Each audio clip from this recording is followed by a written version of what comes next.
Okay, díomh agus fáilte rais tá muid ag fecinn ar obair an déirtín an tríú lá is fiche de mí abran so an 23. April heute. Also wir machen Deutsch von 25 nach 11 bis 5 nach 12 am 23. April heute. So tá muid ag dul arrive bhí muid ag gobar ar 2014 van Grundkurs agus tá muid just conné sin a críoch nó inniu tuis nach bhfuil éon rang a goibh ar an ine so béisih séir ó sin. Also wir sind auf 2014 auf examinations.ie. So maras gnágus maras óldíh an buint seo tá an bhuir Microsoft an seo agus bé an cabhar breise an seo. So ma téimiid trasna go déirdín tá na ceisna ann agus tá cúpla ledna ann freisin. So tá gá bailí caithí se bhéh seo a lámh seáil inniu. I dus a bóir caithí tú na ceisna seo a léamh agus caithí tú de cuid freagraí a scríomh de cóplair. Okay? So scríomhann tú gach rud le peann agus pápéir i de cóplair. Nuair tá siad san scríomh agat agus nuair tá tú compórdach agus sásta leis na rudí atá scríomh agat, an sin té isteach chuig an bhuir Microsoft Theas agus clómhúil na freagraí. Na tá cúiste sin so ná léim díreach isteach leis seo. Leis an bhuirim seo. Agus an rud ná tá sé anna Jackar ceartacán a dhéanamh ar rud éigean nuair tá muid fósaigh obair air. So má scríomhann tú gach rud síos. Má athraíonn tú an mealla go bhfuil tú ag lámh seáil an ceist, so ag dul ó scríbhneoirt go clómhúla.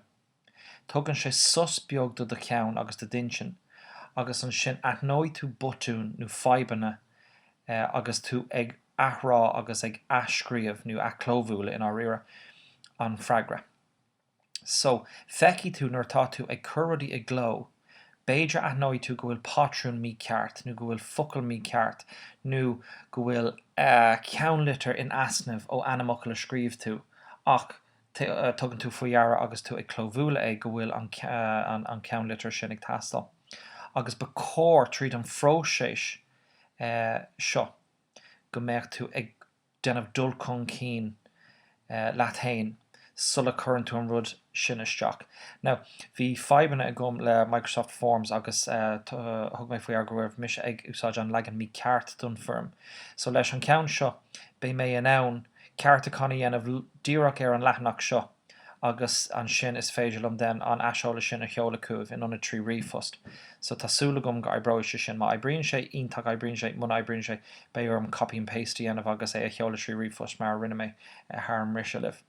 So we'll buin trí las agus fecamid. So nuair tá sejantas sa bhuirim Microsoft, bí cínse gur brúann tú ar submit. Sin 5 atá goibh is níl daoine ag brú ar submit. Comát le sin nuair sreicinn tú an deir nadidir dermot send me an email receipt of my responses. Ar leid má brúann tú sin joí tú cope don rud atá scríomh agat, so tá tafad agat. So na ceistena tá siad níos éasca le léamh an seo. Now, magst du Deutsch wat laat Germanisch? Okay, so sin éasca, it's aber te waan, tatníon nu ní tatníon si laat. Was machst du in der Deutschstunde? Cad a dhéanann tú sa an Germanische.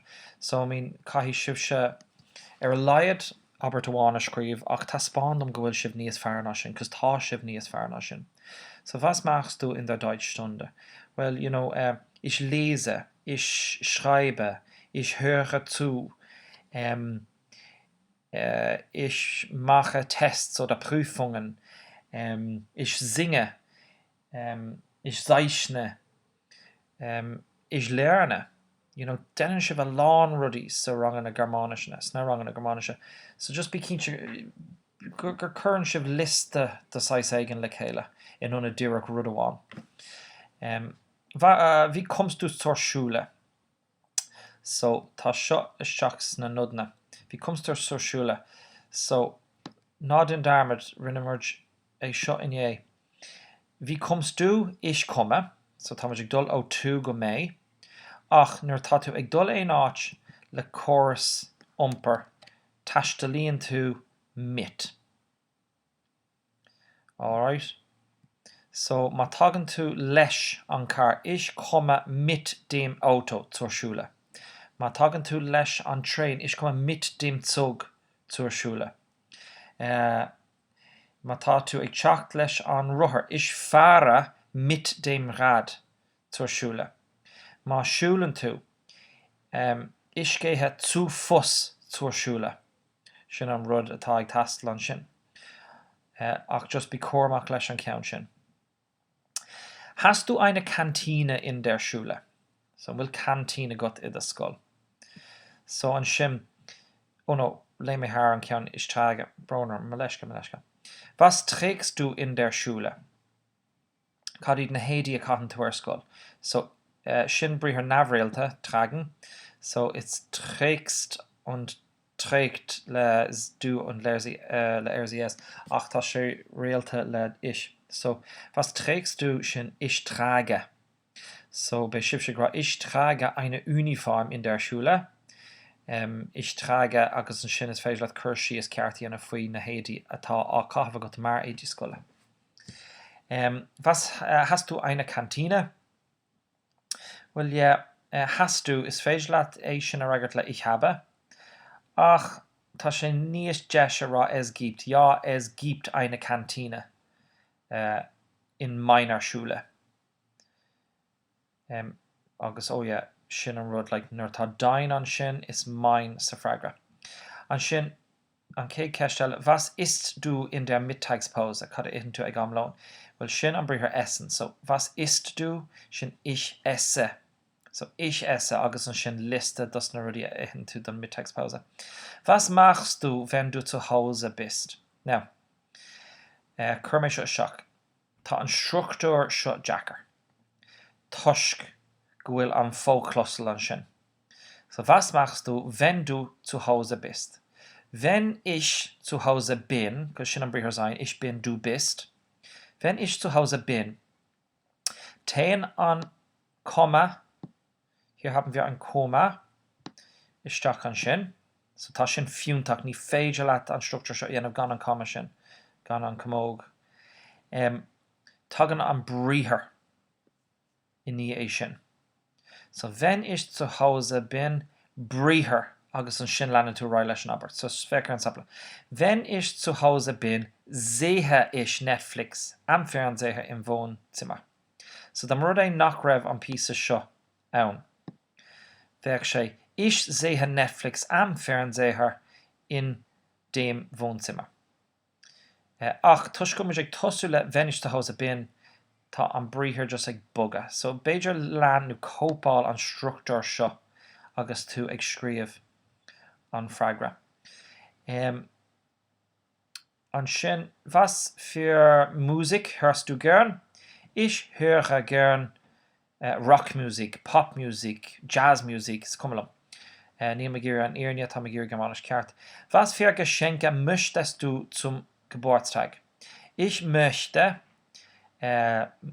Schokolade, Geld und ich weiß nicht, Bücher zum Geburtstag.